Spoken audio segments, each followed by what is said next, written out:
Uno bamulekase. Abo bakumala. Yili ampasula.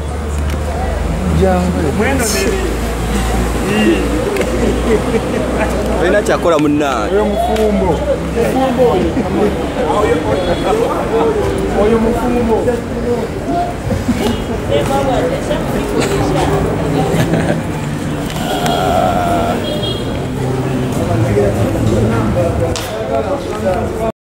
Konna nno batunuleni Bannaye babulaza tukwate ne tubulako omuntu omu.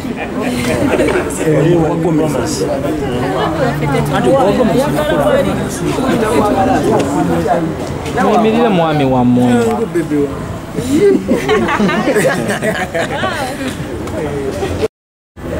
Kino kyenkoze si kwonoona kitiibwa ky'abakyala. Temulimu yadde okwonoona yadde okutyoboola kubanga kino kyenkoze kya bulijjo. Nga kamera bwe ntunuddemu eddakiika eno ne mukyala wange ku bano gwe ngenda okutwala bulijjo ne mu kyaki bwe kiba.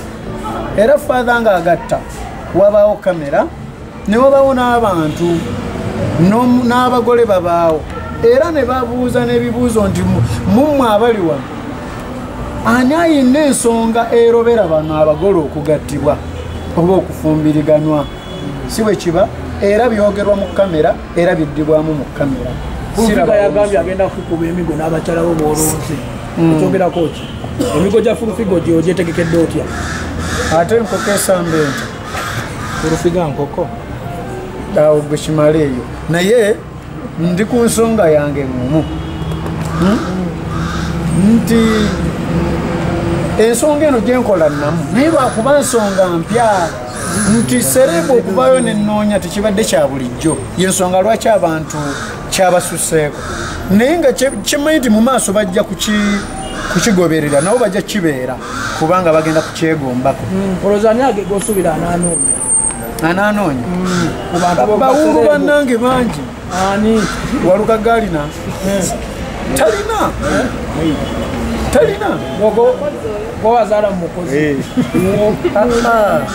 bwaba sikiwanda ate gwe yafuula omukyala naye manyi naye ajja kutuuka anoonye bw'anaaba tanoonyeza sigamba nti nagwo mutawaana naye kyemanyi nti omuntu yenna nga tolina mukyala otuuka n'okola ki n'onoonya.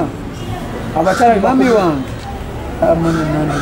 mami tuuka nyamba otuuke kati kubanga ye tayimu yo eno yennyini jangu wano buli kimutu oli ku nkima kati tuuka wano yingira mugundi mu Holy Farm mwe tuli mukwano.